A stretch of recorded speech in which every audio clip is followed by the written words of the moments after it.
오늘 하나님께서 우리에게 주시는 말씀은 로마서 9장 15절로 18절까지의 말씀입니다. 로마서 9장 15절로 18절 말씀.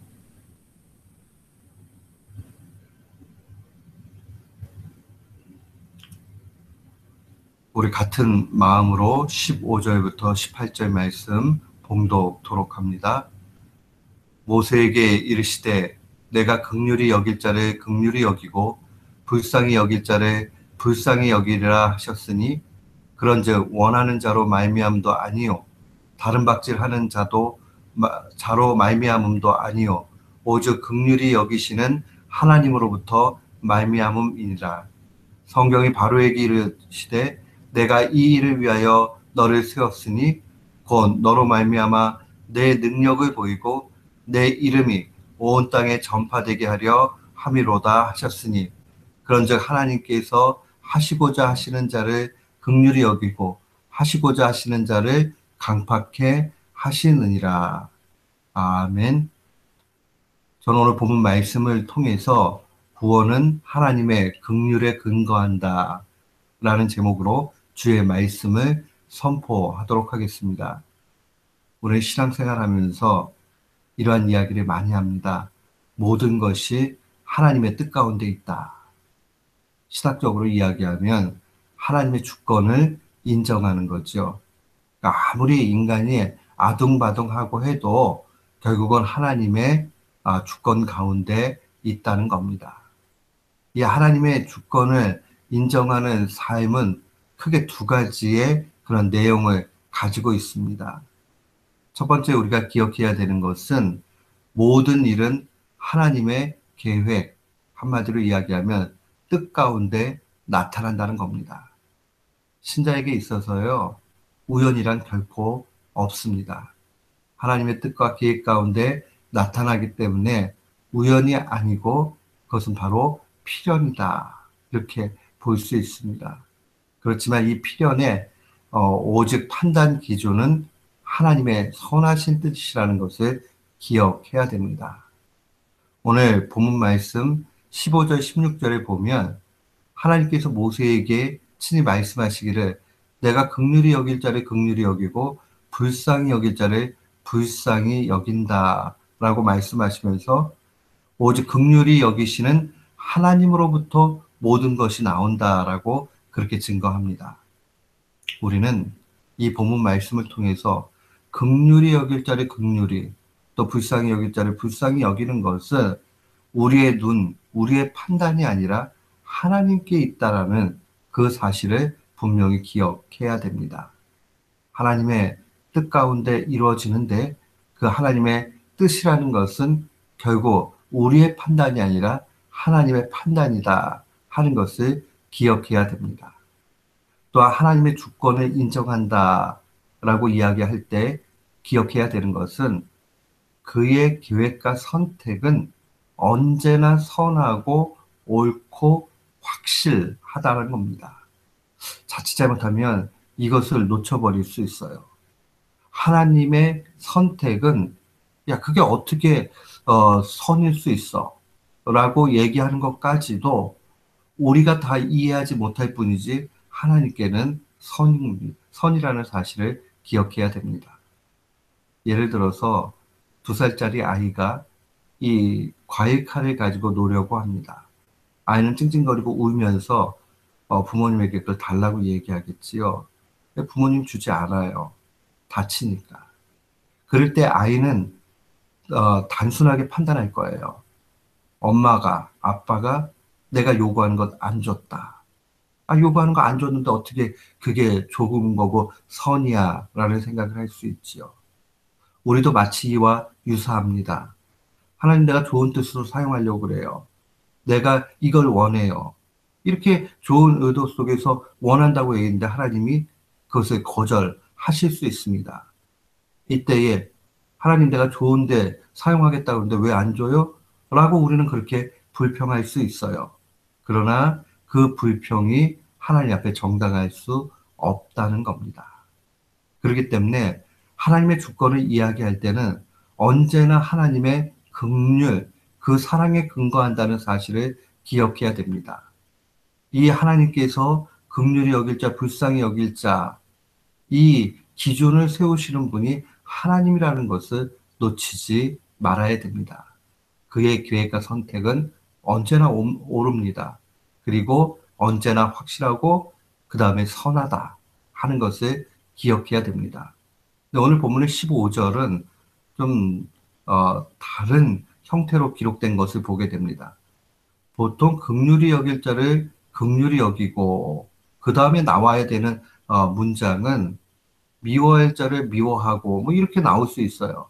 근데 오늘은 이 본문 말씀이 긍휼히 여길 자를 긍휼히 여기고 불쌍히 여길 자를 불쌍히 여긴다 라는 수학적인 기법이 나타납니다. 반대의 대조가 아니라 유사의 대꾸로 되어져 있습니다.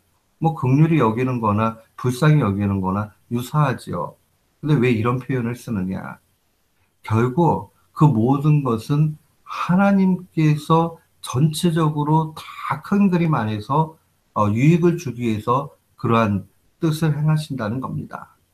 하나님의 구원을 이루어 가시는 그 최종적인 목표, 그리고 주변의 모든 상황들은 결국 우리를 위하는 그러한 선으로 나타난다는 것을 표현하는 겁니다. 우리 입장에서 봤을 때 이 430년 이스라엘이 종살이하고 또 바로에게 핍박을 받고 하는 일들은 좋지 않은 듯 보여요. 그러나 그 일들을 통해서 하나님은 구원의 큰 일들을 이루어 가시는 걸 보게 됩니다. 오늘 본문에 모세와 바로의 이 출애굽 사건에서 기억하고 우리가 놓치지 말아야 되는 것은 하나님의 주권 하에서 모든 것이 이루어진다는 것이고 심지어는 이 바로 왕의 역할 역시도 그러하다는 겁니다. 17절과 18절 말씀에 보면 이 바로가 왜 나타나야 되느냐? 출애굽을 위해서 바로는 반드시 필요했다는 겁니다. 그 바로를 통해서 하나님은 10가지 재앙을 내리게 하시고 그 10가지 재앙 가운데 결국 모든 것을 이루시는 걸 통해서 하나님의 능력을 보이셨고 만방에 하나님의 이름을 전파했다는 것을 보게 됩니다. 근데 18절 하반절에 보면 바로를 강팍하게 하신 부분이 나타납니다. 이 말의 뜻을 우리는 유심히 봐야 됩니다. 여기서 이 강팍하게 하셨다라는 이 표현은 하나님이 일부러 강팍한 마음을 주입했거나 아니면은 이 바로 왕을 강팍하게 만들었다는 것이 아닙니다. 그냥 하나님이 더 간섭하지 않고 내버려 두셨다 하는 그러한 의미를 가지고 있습니다. 하나님이 그냥 내버려 두시면 인간은 그 죄악덩이 그 자체를 그대로 보여주는 것을 보게 됩니다. 사랑하는 성도 여러분, 하나님께서 우리의 삶 가운데 주권적으로 역사하시는 것을 잘못 오해하거나 적용해서는 안 됩니다. 그 대표적인 게 이런 거죠. 하나님이 주권 가운데 있고 하나님의 능력 가운데 있기 때문에 내가 죄 짓는 것도 하나님의 뜻이다. 이렇게 보는 사람들이 실제로 있습니다. 그것은 오해일 뿐만 아니라 잘못입니다. 하나님이 나를 안 막아주셨으니까 내가 죄졌다. 책임도 하나님 앞에 돌리는 극단적인 주권론자들이 있습니다. 잘못된 것이죠. 이것은 하나님을 향해서 뭔가 비난하기 위한 신한 고백이 되고 맙니다. 우리가 어떻게 하면 하나님의 주권에 대해서 바로 이해하고 또한 우리의 삶에 적용할 수 있겠습니까? 세 가지를 꼭 기억하셔야 돼요. 첫 번째는 하나님의 주권은 항상 우리를 위한 행하심이라는 겁니다. 바로가 나타나는 것도 또 고생을 430년 한 것도 하나님이 이스라엘을 위해서 꼭 필요한 조치였다는 것을 놓치지 말아야 됩니다. 하나님은 하나님의 자녀들을 위해서 모든 일을 행하십니다. 우리 삶에도 마찬가지죠. 나는 왜 이렇게 힘들어? 나는 왜 이런 핍박과 고난을 받아야 돼? 왜 나는 이렇게 태어났지? 불평할 것이 아니라 이 모든 것이 결국은 합력해서 이 모든 것이 내게 유익을 주기 위해서 하나님이 허용하신다. 하나님이 인도해 가신다 하는 것을 분명히 기억해야 됩니다. 이런 마음이 있다면 하나님의 주권을 인정해 가면 우리 속에는 감사가 차고 넘칩니다. 또한 하나님의 주권을 인정하는 삶의 두 번째 특징은 하나님의 주권은 나의 책임을 면하기 위한 신앙 고백이 아니라 나의 삶의 주인이 하나님이심을 인정하는 것입니다. 하나님이 나의 삶의 주인이시다.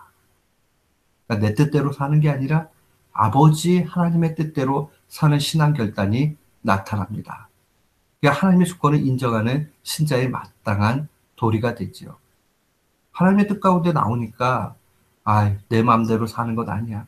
하나님 뜻대로 살아야지 하면서 나아가는 것, 그것이 필요합니다. 마지막으로 하나님의 주권을 인정하는 삶은 어떠한 삶입니까? 그것은 철저하게 하나님 앞에 순종하겠다라는 결단입니다. 하나님의 뜻이 선하고 하나님이 옳으시기 때문에 그 가운데 우리가 바른 그런 삶의 결단을 내려야 되는데 그것은 바로 순종의 열매로 나타나야 됩니다. 사랑하는 성도 여러분, 신앙이 좋다는 것, 하나님의 주권을 인정한다는 것은 순수하게 순종의 삶을 살겠다라는 신앙 결단입니다. 이 사실을 분명히 기억해야 됩니다. 우리가 하나님의 주권을 인정하는 신앙 고백 가운데 이 극단적인 주권론으로 빠지는 것을 경계해야 됩니다. 동시에 우리가 기억해야 되는 것은 이 모든 것은 나를 위함이다. 우리를 위함이다. 하는 것을 기억해야 되고 내 삶의 주인은 내가 아니다라는 사실을 인정해야 되고 그러하기 때문에 하나님 앞에 순종의 삶을 사는 결단이 요구됩니다. 이 사실 기억하면서 우리의 삶에 날마다 감사와 또한 만족과 또 하나님 앞에 맡김과 또 순종이 나타나는 귀한 교우들 되시기를 주님의 이름으로 축원합니다. 아멘.